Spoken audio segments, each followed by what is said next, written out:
예수님은 70인의 사람들을 예수님이 가실 곳에 지역에 보내셔서 복음을 전하도록 하셨습니다. 이는 그 전에 12명을 파송한 것과 일이었습니다. 이제 70인의 시간이 그 일을 하게 되었습니다. 예수님은 복음을 전하는 일에 70인으로 제한을 하지 않으셨습니다. 예수님이 죽으시고 부활하시고 하늘에 오르시기 전에 제자들에게 마지막 말을 하셨습니다. 너희는 가서 모든 족속으로 제자를 삼으라. 이것은 누구에게 해당되느냐 하면 모든 믿는 사람들에게 다 해당되는 말입니다. 우리는 이 명령을 오늘날 우리 각자에게 주신 예수님의 말씀이라고 믿고 제자의 삶을 살아야 합니다. 오늘은 하나님 나라를 전하는 사람들이 어떤 자세를 가지고 해야 되는가 하는 것에 대해서 말씀드리겠습니다. 우리가 귀한 것이 있고 정말 복된 것이 있는데 그것을 강요하는 방식으로 또 아니면 그것도 모르냐고 하는 방식으로 전하면 안 되는 거죠. 예수님은 우리가 잘 아는 선한 사마리아인 비유를 통해서 어떤 자세를 가지고 세상에 나아가야 하는지 제자로서의 삶을 살아야 하는지 하는 것에 대해서 말씀하셨습니다. 첫 번째 같이 읽겠습니다. 도움이 필요한 사람을 외면하지 말라는 것입니다. 어떤 율법교사가 일어나 예수님께 물었습니다. 그가 예수님께 질문을 한 것은 성경이 시험하려고 그렇게 하였다고 분명히 밝히고 있습니다. 그 사람은 예수님께 궁금해서 물은 게 아니라 예수님을 시험해 보려고 물었습니다. 율법교사는 예수님을 하나님의 사람으로 인정하지 않았던 것입니다. 하나님의 아들로 그리고 구세주로 인정하지 않았습니다. 그렇기 때문에 예수님을 시험해 봐야 할 사람으로 그게 잘못 이해하고 있었습니다. 그러면서 예수님께 무엇을 하여야 영생을 얻으리까라고 질문하였습니다. 근데 이 질문이 할 수 있는데 몰라서 물어본 게 아니라 이 사람 정답을 알고 있나 하고 물어본 것이 시험해 보려고 물어봤습니다. 예수님이 그에게 율법이 뭐라고 기록되어 있냐라고 물으시고 그것을 어떻게 읽느냐라고 물으셨습니다. 그래서 율법교사가 우리가 읽는 부분처럼 하나님을 사랑하고 또 내 이웃을 영같이 사랑하라 하는 그 내용을 이야기했습니다. 그 율법교사를 향해서 예수님은 율법에 기록된 대로 네가 행하라 라고 말씀하셨습니다. 그러면 살 것이라고 얘기하셨습니다.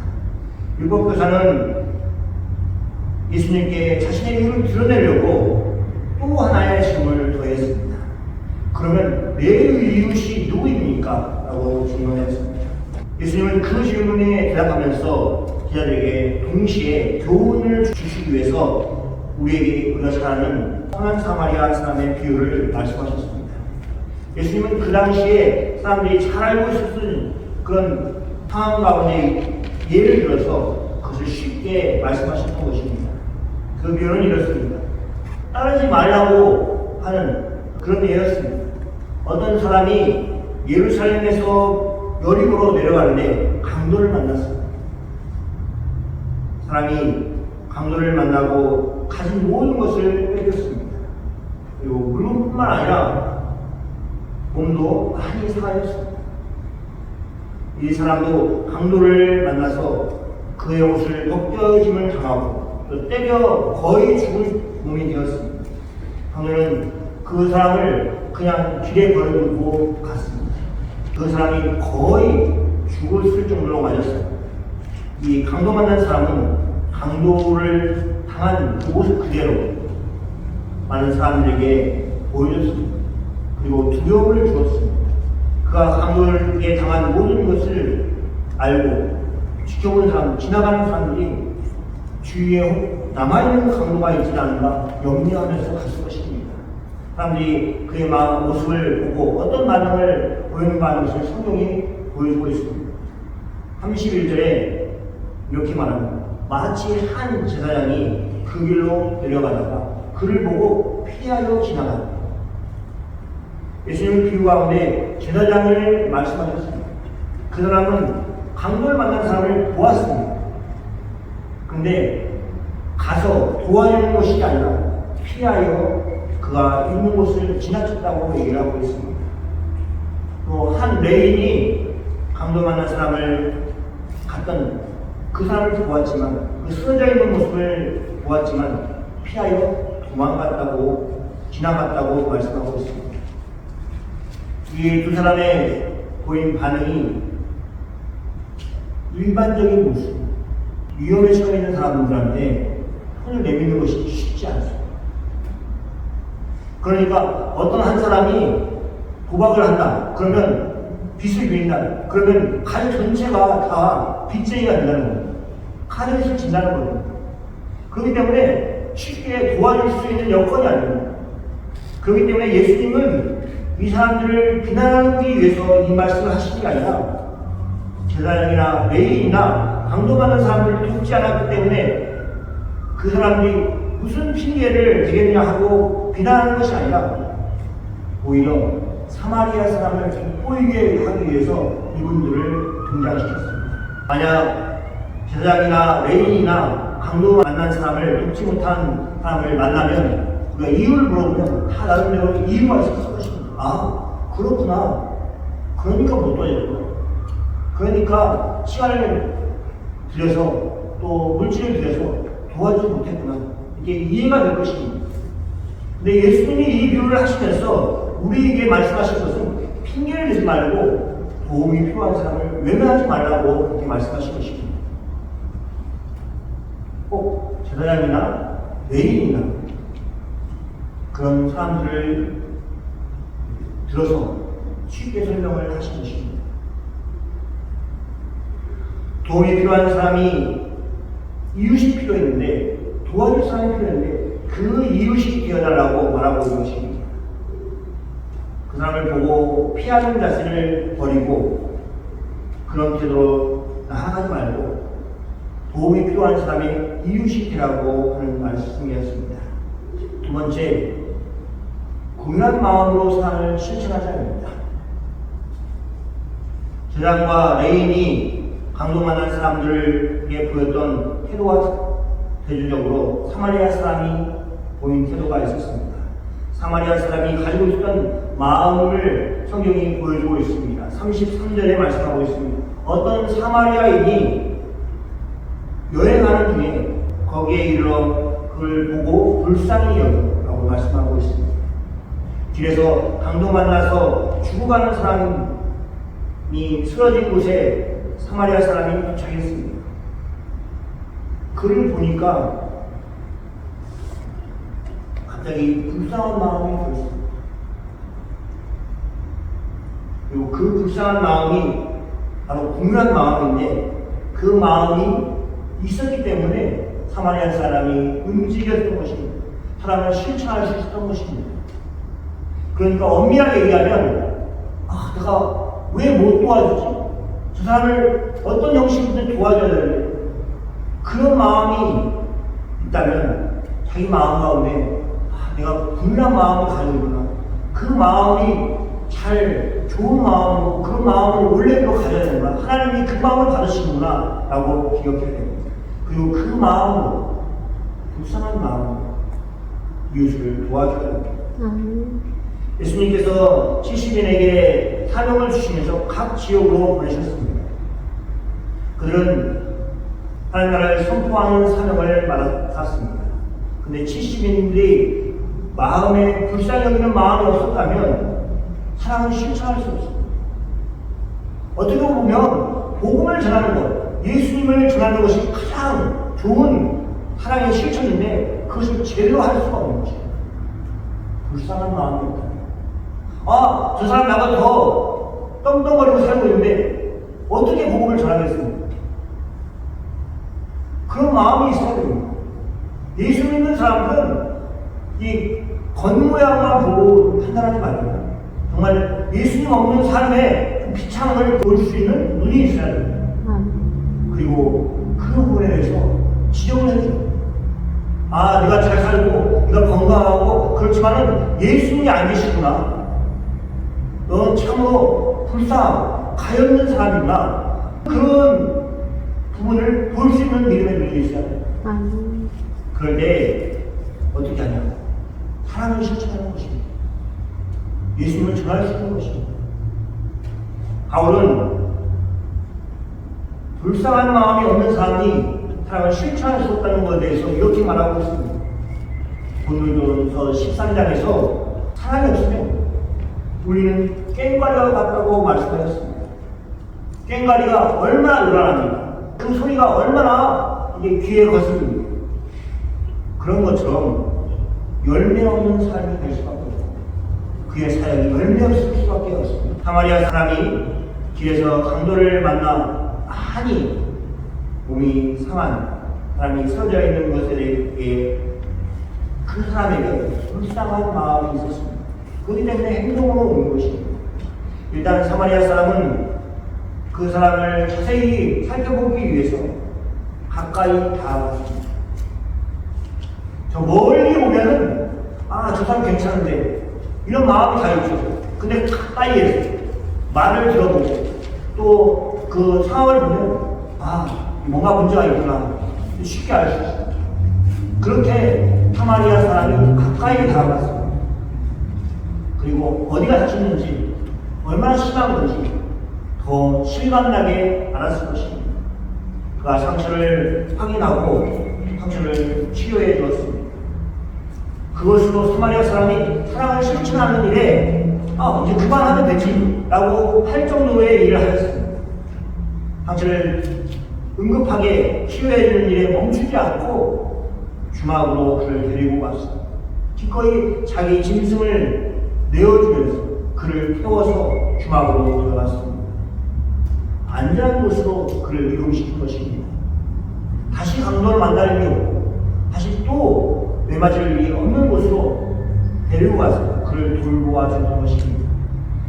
그것도 모자라서 그 이튿날에 주막 주인에게 돌을 주면서 그 사람을 잘 돌보아 달라고 그렇게 부탁하였습니다. 어떻게 보면 남인데 자기 일처럼 그렇게 하였습니다. 그리고 비용이 더 들면 돌아왔을 때에 그것을 갚겠다고 약속하여 주었습니다. 강도를 만난 사람에게 끝까지 돌보는 모습을 보여주고 있습니다. 예수님의 이 비유를 듣고 있는 저희도 또 처음 들었을 제자들도 이 이야기를 들으면서 좀 과한 거 아니에요? 저렇게까지 친절해야 돼? 그런 마음이 있을 것입니다. 그렇게 의문을 품었을 것입니다.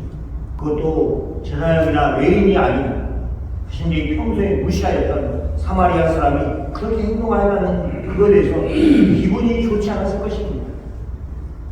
예수님은 제자들에게 도전을 하고 계신 것입니다. 제자들, 즉 유대인이 평소에 무시하였던 사마리아 사람들도 길에서 강도를 만나면 그렇게 불쌍한 마음을 가지고 끝까지 그를 돕는 사랑을 실천한다면 예수님의 제자들이라면 어떻게 해야겠습니까? 그렇게 도전을 주는 것입니다.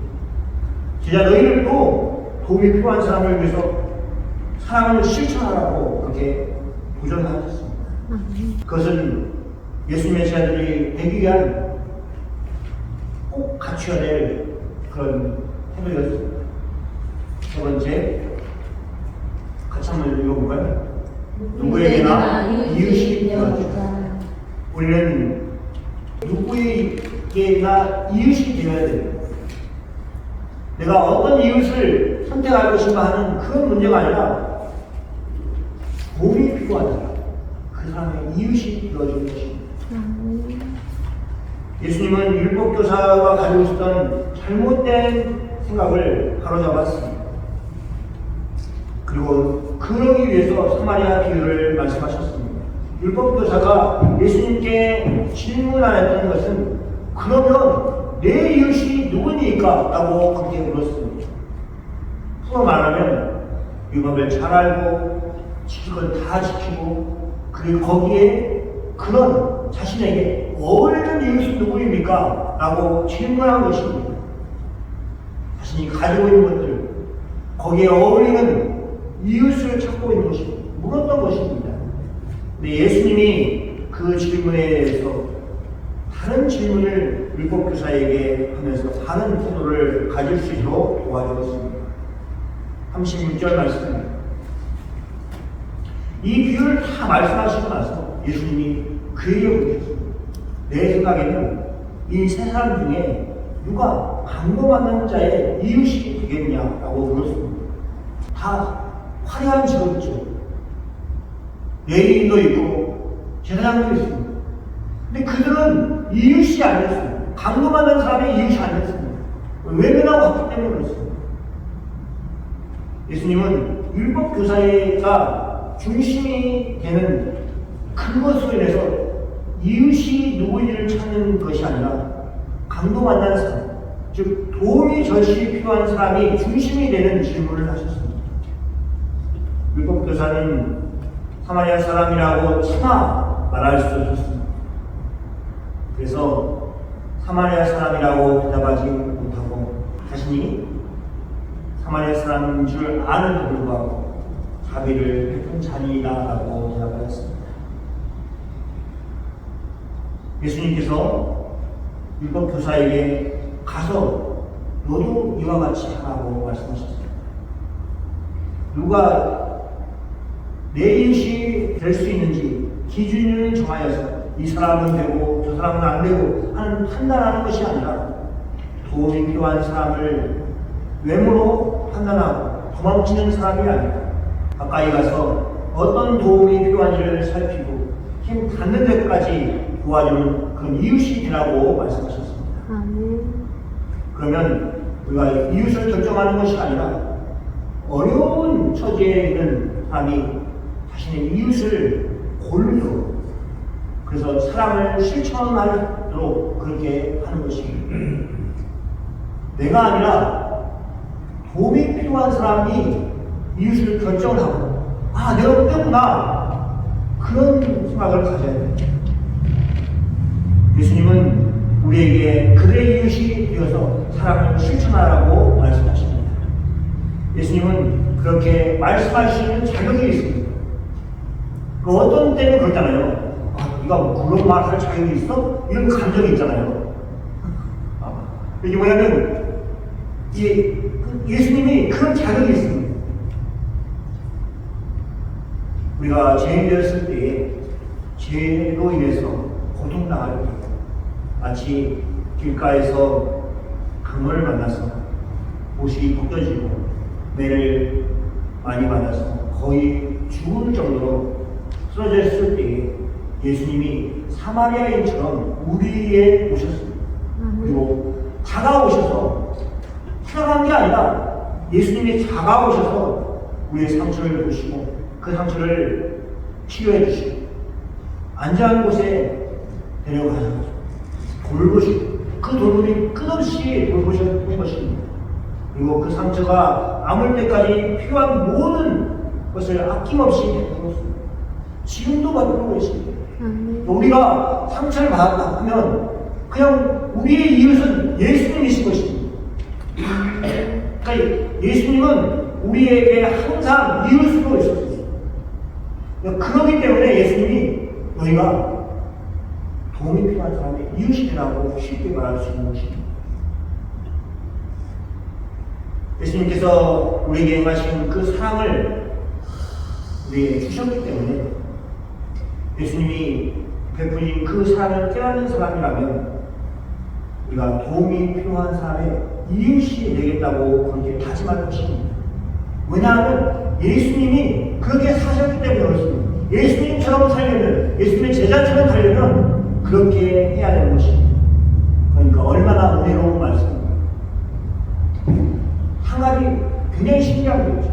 예수님의 비유 속에 사마리아인이 어떻게 그렇게 건강하고 그리고 돈이 다 해서 그럴 수 있잖아요. 현실적으로 보면 나 이만큼밖에 없어.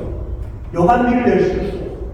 그런 사람들 많잖아요. 실질적으로 그러지 않습니까? 어떤 사람을 돕고 싶어도 내가 그만큼의 여유가 없어. 이런 경우가 많잖아요. 근데 예수님이 이 비유를 하시면서 도움이 필요한 사람을 돕는 사마리아인 같은 사람이 어떤 삶을 살게 될 것인가 하는 것을 예고하신 것입니다.